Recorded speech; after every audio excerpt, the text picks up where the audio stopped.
Ang pagdiriwang ng Undas 2025 sa rehiyon ng Bicol ay nanatiling karaniwang payapa at maayos na walang naitalang malaking insidente o banta sa seguridad.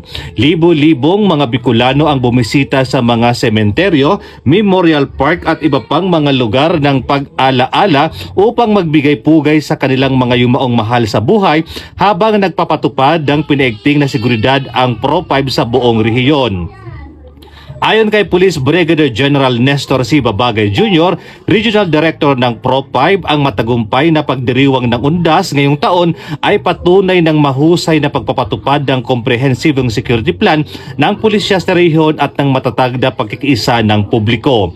Dagdag pa niya, ang mapayapa at maayos na sitwasyon ay bunga ng maksimum na pag-deploy ng mga pulis kabilang ang mga nakatalaga sa crowd management, tulong sa trapiko at real-time monitoring sa mga sementeryo, terminal ng transportasyon at iba pang mga lugar na dinaragsa ng publiko. Patuloy na pagpapanatili ng mataas antas at alerto ang Pro-5 dahil inaasahan pa ang pagdagsa ng mga bisita sa mga sementeryo at memorial park sa mga susumunod na araw.